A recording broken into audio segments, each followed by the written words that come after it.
Good day, CB Book Club members and fans. We're happy that you've been keeping up with our stream of talented Belizean writers who have together etched historical events, traditions, and our lifestyles into tangible art that can be passed down to future generations. Hashtag cultural retention. We also hope that you've been promoting our book club and encouraging your friends and family to join. Today's book club should be incredibly interesting as we get the inside scoop on one of Belize's most widely known names, Mr. Carl Heusner.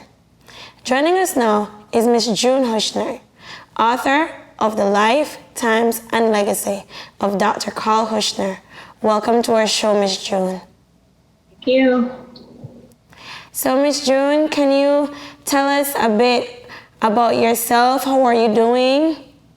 Oh, I'm doing well. I'm retired. I'm living in Belizean, taking care of my 2-year-old granddaughter and doing my gardening and having fun. Okay, so are you reading a lot in this time? Everybody is at home, so is reading your form of distraction from all this COVID-19? Yes, it is. Reading along with a lot of other things, yes. Okay, Ms. Heusner, can you kind of let us know a bit about yourself and your life, your different life experiences? I was born in Belize City, grew up there, moved to Belmopan in 71. When I was younger, I used to like writing. I wanted to be a journalist and never got the opportunity. But some years ago, I worked with the Honorable John Weaver. He gave me the opportunity to produce the Belmopan Chronicle. And I think that gave me a good foundation for what I wanted to do, because I was planning on writing this book for maybe the last 27 years or so, gathering information, and I got that opportunity, So that's basically a bit of my life. And to your book now, the book that every Belizean knows the name, Carl Heusner, but few don't know the story that comes behind this man. Can you tell us about your relationship to Dr. Carl Heusner? Okay, Dr. Carl was my grandfather. His parents came to Belize in the 1860s. They got married and they had 2 children, and the story went on that he went away to study, and after studying and getting his degree in tropical medicine, he came back to Belize and served his country for 64 years uninterruptedly. That's my story with Dr. Heusner. And along the way, my father asked me to write a book on his father's life, and I agreed to do it. And so I went into research, and 27 years after he asked me, I was able to produce The Lifetimes and Legacy of Dr. Carl Stanislaw Heusner. Okay. The Belizean heroes. So your primary reason, or I should say the most important reason for you to write this book, basically was a gift to your father. He was the person that wanted that to come to life. Yes, he was. Yes. He was my motivator. Okay, so Ms. June, are you satisfied with the legacy that you have put to paper? Are you satisfied with the writing of this book? Oh, so much. Like I said, it was a lot of work, a lot of research. In the beginning, when my father asked me, I wrote to my Uncle Jim, who was the historian of our family at that time, and I asked him for information on my grandfather's life. And he sent me a very nice stick. I call it the Epistle to St. James, and because his name was Uncle Jim. And he did a good story on my grandfather's life. And then I went out and I did more research. And then in the 2 years prior to me producing the book, I spent a lot of time at the archives and the Heritage Library. I interviewed a lot of people. I went to Vital Statistics for information, and it all culminated when we launched the book almost 3 years ago on the 6th of September we launched the book. And I feel that I have done justice to my grandfather's memory. He was such a great Belizean hero, no? Somebody that a lot of young people can look up to, no? The service that he has given to this country, especially in the difficult times, really, really difficult times, while he lived in Belize. Miss June, what are some of the feedback that you've received from family and friends who have read your book?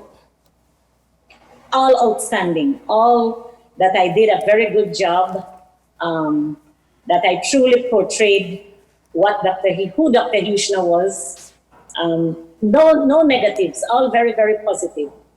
Where can your book be accessed? Is this book on Amazon? Can you go and buy it at, say, Brode's? Where can you find your book? Truthfully, I'm really out of stock right now. And we had plans in the next month or two to go and print 200 copies of it to get on the shelves. Because people still keep asking for it. But with all that's taking place, you just have to wait, no? There are no more copies, but you can get in the libraries. There's a copy in just about every library in Belize, north to south, east to west. And people have it, you can always borrow a copy, no? Miss June, books have thousands of good uses, among them being memorializing or legends and the heroes of our society. Which other Belizeans do you believe should have a book? Who else do you think life should be memorialized? Oh, a lot of Belizeans. I wish I was younger. Boyton, Miss Emma Boyton is somebody who I think Of course. her life needs to be recorded. There's so many people. And when I did this book, this was one of the things I said, I wish I could inspire another writer, because I never wrote a book before in my life. This was my first effort, but I was lucky that I had family members like my daughter Kimberly, who basically did the layout for the book for me. It looks like a challenge, and it is a challenge, but it's a wonderful challenge that you can look to your family, you can look to people in the community who have given so much to the development of this country, and to record their stories.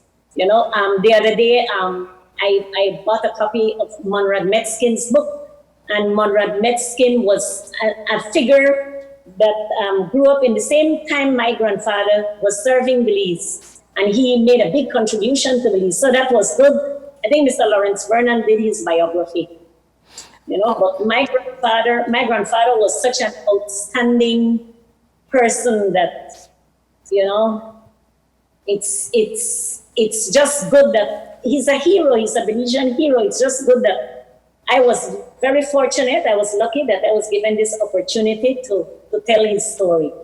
And I think out there are lots of people who can do what I did, you know. Definitely.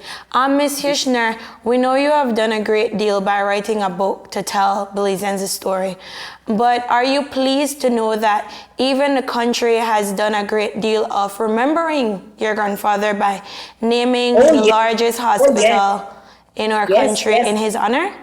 Yes, and you know, there was a stamp collection, a stamp issue, and one of the 4 stamps was in his honor. And then he got a street named in his honor, Heusner's Crescent.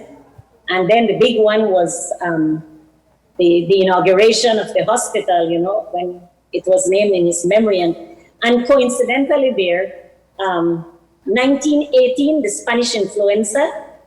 In this book, I have recorded a lot of Belizean history. I have recorded history from 1860 all the way to 1960 when he died. 1860 when his parents came to Belize. So it's like 100 years of Belizean history, but I did a story on the caste war, and then I came into the 20th century, we talked about the war, then the Spanish influenza, the Great Depression, 1931 hurricane, the Soberanist movement for labor movement, into George Price's movement for politics, and right up to 1960 when my grandfather died. But in the book, I gave a nice synopsis of the 1918 Spanish influenza. And that was 100 years ago. And now we have the coronavirus 100 years later. But in 1918, my grandfather was the person who found relief for the flu in Belize. All the people say he found the cure for 1918 flu, but he didn't find the cure. He found relief for people, because in 1918, we lost 2,000 Belizean lives, 2,000 lives were lost in the space of 2 years, 1918 to the end of 1919. And Dr. Heusner was one of those persons who was in the forefront trying to find relief for the Spanish influenza in Belize. And that was the world's greatest Holocaust, the biggest pandemic in the world. It took 50 to 100 million lives. And so Dr. Heusner is famed for that. He's famed for a lot of other things, like the poliomyelitis epidemic that took place in the late 40s, early 50s. He also found the peach-colored powder cure even before they found the vaccine for it, So Dr. Heusner did so much for Belize, and he gave his all for this country in the field of medicine. And in my research, I studied. I went through all the medical reports from 1896 when he came home until 1960, and you watched people suffering the amount of deaths we had. The population could not grow. It took from 1896 to 1960 for the population to grow by 60,000. 1896 the population was 30,000. It was, everybody was dying from malaria, tuberculosis, dysentery, worm infestation, just so many things.